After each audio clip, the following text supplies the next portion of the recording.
Pemirsa, skandal korupsi besar industri migas Indonesia di PT Pertamina Patra Niaga ini tidak hanya merugikan negara, tetapi juga melukai jutaan rakyat Indonesia.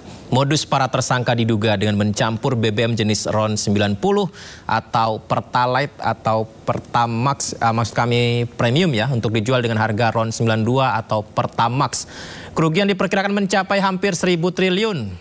Waduh, kita akan bahas lebih dalam lagi soal ini bersama sejumlah narasumber dan sudah bergabung dengan kita pengamat hukum pidana Abdul Fikar dan juga Sekretaris Eksekutif YLKI Sri Wahyuni.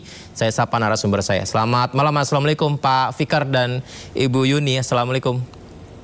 Waalaikumsalam. Terima kasih sudah bergabung di Dialog Sindo Prime. Mungkin saya ke Ibu Sri Wahyuni dulu. Bu Yuni, kalau bicara soal konsumen, netizen di media sosial ini rame nih Bu, ngebahas ini Bu. Ada yang bilang begini Bu, Pertamax itu ternyata adalah Pertalite yang tidak antri. Ada juga nyinyiran netizen lain. Bela-belain nggak beli BBM eceran pinggir jalan karena takut dioplos, ternyata malah dioplos di pusatnya. Nah ini gimana Bu, tanggapan netizen dengan isu yang seperti ini Bu? Ya, sebenarnya kan itu harus dibuktikan dengan uji lab ya, apakah itu Pertalite atau Pertamax. Nah, perlu diketahui bahwa ciri konsumen itu adalah unseen process, unseen product, dan unseen people. Mereka tidak mau tahu soal prosesnya. Yang mereka mau adalah janji Anda kepada kami yang membeli produk tersebut sesuai dengan kualitasnya nggak? Kualitasnya baik nggak gitu loh. Jadi itu yang terjadi. Ya sekarang semua itu harus dibuktikan. Makanya YLKI mendesak Pertamina melakukan pembuktian terbalik untuk menenteramkan masyarakat gitu bahwa hasilnya ini tidak ada oplosan, apalagi sekarang blending. Emang konsumen tahu apa itu blending? Itu sudah bisnis proses dan itu unseen proses konsumen itu seperti itu. Mereka tidak mau tahu soal proses itu. Pertamina kan memberikan jabaran bahwa ini perbedaan antara oplosan, blending. Nah ini apakah jawaban yang memang diperlukan masyarakat supaya bisa mandiri untuk melihat mana yang benar-benar BBM Pertamax? Iya. Itu kan bahwa Pertamina mempunyai wewenang untuk melakukan uji kembali gitu kan, termasuk juga di sini Dirjen Migas itu juga harus melakukan pemeriksaan ulang untuk memastikan ada tidaknya penyimpangan standar kualitas yang telah ditetapkan pemerintah itu gitu loh. Jadi memang sampaikan ke publik gitu loh. Jadi YLKI mendesak Dirjen Migas untuk mengumumkan hasil reguler inspeksi atau pemeriksaan terkait kualitas BBM tersebut gitu loh. Kalau tidak hanya Pertamina, semua harus diuji gitu loh. Karena memang itu kan konsumen itu kan tidak hanya memakai produk Pertamina, tapi juga ada produk lain gitu kan, pesaingnya gitu loh. Semua harus diuji semua dan sampaikan ke publik gitu. Bu Yuni, kan tidak hanya Pertamina ya, kalau misalnya ada produk barang dan jasa, misalkan saya membeli begitu ataupun saya menggunakan barang dan jasa tersebut tidak terpuaskan ataupun nilainya mungkin tidak seperti yang saya harapkan, bukankah saya bisa meminta ganti rugi? Nah kalau untuk kasus ini seperti apa Bu Yuni, bisa nggak masyarakat minta ganti rugi? Ya bisa gitu, karena ganti rugi itu dimungkinkan ya, karena dilindungi oleh Undang-Undang Perlindungan Konsumen. Gitu. Di sini penegak hukum termasuk mungkin DPR harus mengacu pada Undang-Undang Perlindungan Konsumen gitu.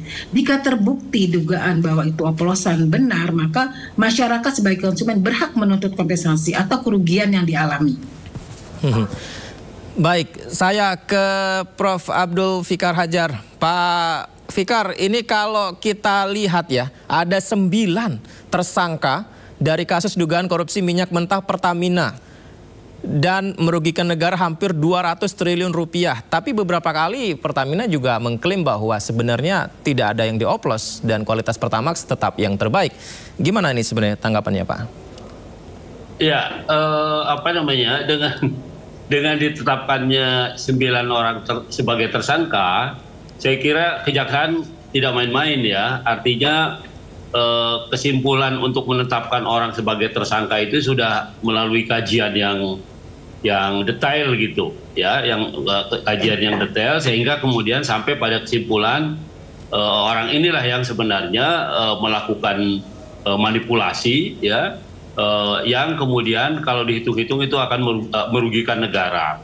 Nah, mestinya yang dibeli itu kan Pertamax sebenarnya gitu ya. Tapi ternyata kan pertalite yang dicampur itu kan 90 yang dicampur dengan bahan apa ya. Jadi padahal pengeluaran Pertamina-nya itu membeli Pertamax dari luar, mengimpor Pertamax gitu. Nah, seolah-olah Pertamax yang dijual. Jadi ada dua yang rugi sebenarnya, selain negara, juga konsumen gitu.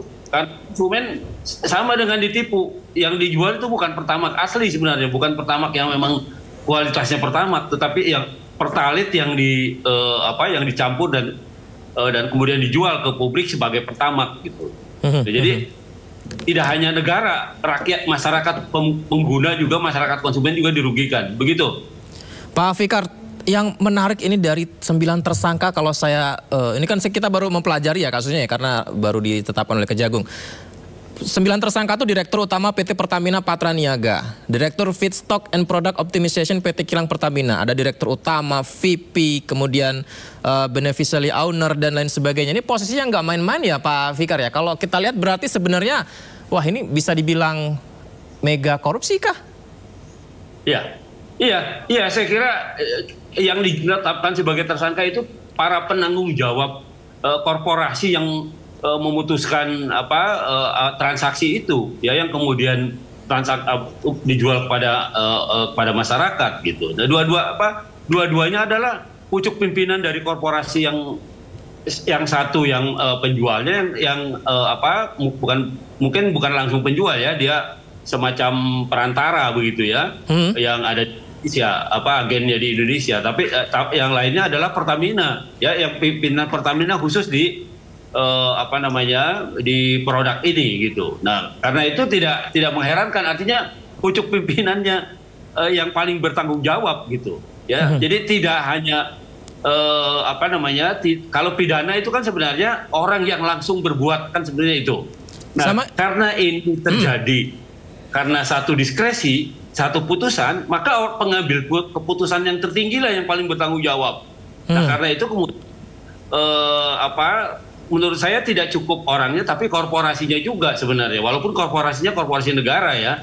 Jadi di samping korporasinya juga direksinya. Ya, karena dialah yang paling menentukan dalam mengambil keputusan. Begitu. Karena saya mencari tahu dan mendapat informasi bahwa kerugian negara di kasus korupsi minyak mentah Pertamina ini hampir mencapai 1.000 triliun rupiah, Pak Fikar. Gila kan? Ya. Iya. Kerugiannya yang mungkin APBN separuhnya APBN mungkin itu ya, artinya saking besarnya gitu, karena kan peredarannya seluruh Indonesia juga gitu, artinya berapa volume minyak yang dijual itu ya, RON 90 yang dijual itu kan pasti harganya beda dengan 92, dan rata-rata ya termasuk saya umpamanya kita pilih yang terbaik kan, pasti pakai banyak Pertamax itu pasarnya sangat besar gitu. Nah, karena tidak hanya Pertamina yang menjual kan, ada beberapa perusahaan asing juga yang menjual, umpamanya yang beroperasi khusus menjual produk yang Pertamax itu. Pak Fikar dan Bu Yuni, kita simak dulu pernyataan pihak Pertamina Patraniaga yang mengaku menambahkan zat aditif ke Pertamax untuk menambah performa kendaraan. Masyarakat, khususnya terkait kualitas BBM RON 90 dan RON 92. Jadi terkait skema penyediaan barang untuk produk gasolin. Produk ini kan gasoil dan gasolin. Saya izin menjelaskan yang gasolin dulu, karena ini isunya saat ini adalah gasolin. RON 90 dan RON 92. Dari Pertamina Patraniaga ada dua source, ada dua sumber. Satu sumber dari kilang Pertamina dalam negeri, yang kedua memang ada sumber yang pengadaan dari luar negeri. Kedua source ini untuk yang gasolin, baik 90 maupun 92, kita menerima itu sudah dalam bentuk RON 90 dan RON 92, tidak dalam bentuk produk RON lainnya. Jadi untuk Pertalite kita sudah menerima produk baik dari kilang maupun dari luar negeri itu adalah dalam bentuk RON 90. Untuk 92 juga sudah dalam bentuk RON 92, baik dari kilang Pertamina maupun pengadaan dari luar negeri. Kecuali Pertalite ada sedikit perbedaan karena dulu Pertalite ini sebelumnya kan kita punya premium ya RON 88, tapi saat ini sudah tidak ada. Perbedaannya adalah mungkin dengan badan usaha yang lain, mohon izin, setiap produk ini mempunyai formula yang menjadi keunggulan masing-masing merek. Baik itu Pertamax, mungkin juga badan usaha yang lain mempunyai produk unggulan yang ditaruh di produknya. Sedikit interupsi Pak Ketua. Jadi tadi RON 92 ada yang diimpor langsung dalam bentuk produk, ada yang diolah di kilang Pertamina Pak ya? Sumbernya kita itu dari 2 Pak. Iya. Ya, demikian. Berarti yang dalam negeri dari kilang Pertamina kan? Iya. Nah, itu tolong dijelaskan supaya publik lebih detail. Ya, baik yang dari luar negeri maupun yang dari dalam negeri itu kita sudah menerima dalam bentuk RON-nya sudah 92. Yang membedakan adalah meskipun sudah dalam RON 90 maupun RON 92 itu sifatnya masih base fuel. Artinya belum ada aditif. Yang kita terima di Pertamina Patraniaga ya. Jadi Pertamina Patraniaga itu mengelola dari terminal sampai ke SPBU. Sementara yang terminal ke belakang itu untuk kapalnya dari Pertamina International Shipping dan untuk kilang dari Pertamina Kilang Internasional Pertamina. Nah, untuk yang di Patraniaga kita menerima di terminal itu sudah dalam bentuk RON 90 dan RON 92, tidak ada proses perubahan RON. Tetapi yang ada untuk Pertamax kita tambahkan aditif. Jadi di situ ada proses penambahan aditif dan proses penambahan warna.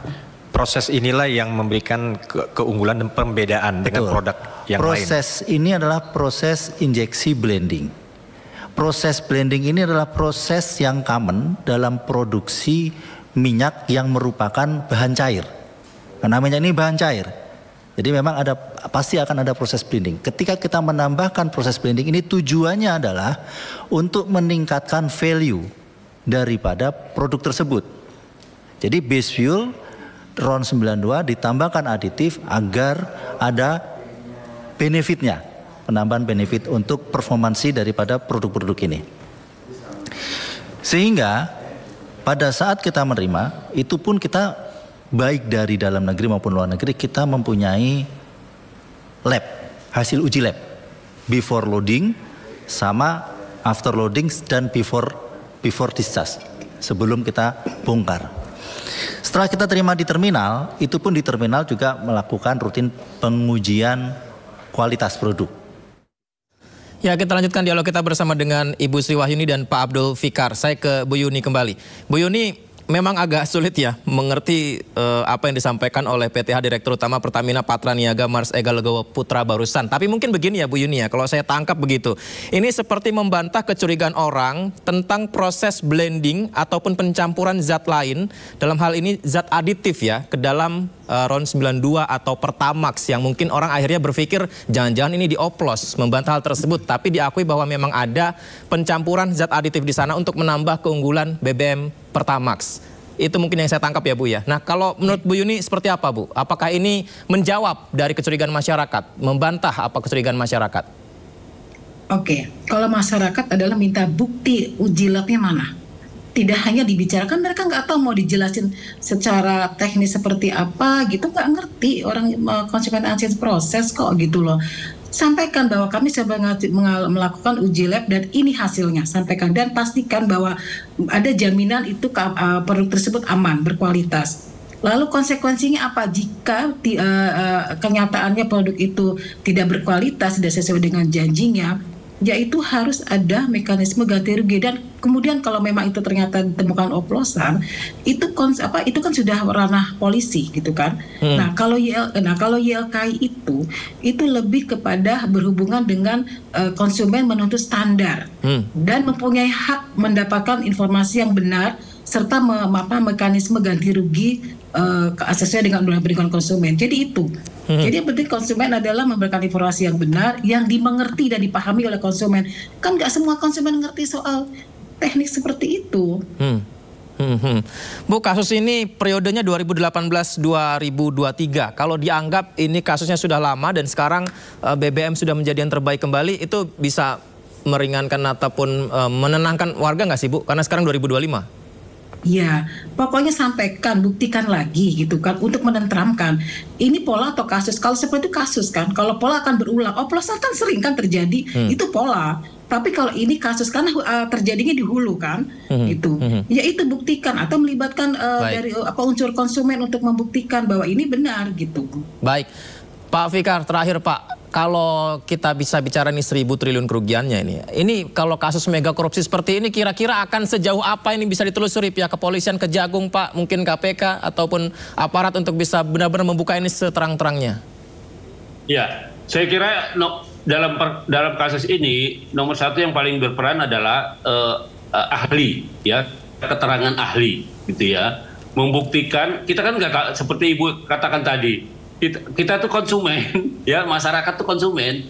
Ya, kalau penjualnya bilang ini yang terbaik Pertamax gitu ya, maka orang akan cari yang terbaik gitu.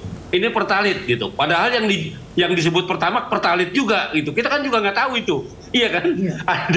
Ada proses, ada teknologi yang tidak dikuasai oleh masyarakat sehingga ya masyarakat terima saja gitu. Nah, saya kira ini yang seharusnya di samping sekarang umpamanya didudukan pada porsinya betul-betul Pertamax, tapi seharusnya juga ada kompensasi untuk masyarakat, terutama konsumen yang Pertamax ya, yang sebenarnya yang dia pakai Pertalite juga sebenarnya, yang hanya dioplos dengan apa itu tadi ya. Nah itu menurut saya seharusnya dengan kesadaran sendiri mestinya Pertamina menghargai ini, di samping menghukum orang yang memproses dan menghukum orang yang melakukan penyelewengan, tapi juga terhadap masyarakat juga harusnya dikasih kompensasi. Selama ini kita ditipu, berarti kan. Pak Fikar, sayang waktu kita terbatas. Mungkin pertanyaan terakhir saya nih, Pak Fikar. Dengan kerugian negara yang diduga mencapai hampir 1.000 triliun, kemudian juga ini merugikan masyarakat, menipu masyarakat dugaannya, hukuman ancaman yang ideal untuk para tersangka pelaku ini jika terbukti berapa lama, Pak? Ya maksimalnya ya seumur hidup korupsi itu, ya maksimalnya itu seumur hidup gitu, ya. Maksimal hukuman tertentunya itu 20 tahun, ya. Penjara itu kan minimal 1 hari, maksimal 20 tahun, ya. Dan maksimal tak terbatasnya adalah seumur hidup gitu. Baik. Saya kira itu yang harus diterapkan gitu. Jadi kalau ini saya kira semua masyarakat terutama konsumen yang menggunakan produk ini semuanya marah gitu ya, karena kita diam-diam jadi korban ya. Baik. Apalagi kalau ada pengaruh langsung terhadap kendaraan kita ya. Baik Pak Fikar dan juga Ibu Yuni, terima kasih banyak sudah bergabung bersama kami di Dialog Indo Prime. Sehat selalu, selamat malam, assalamualaikum.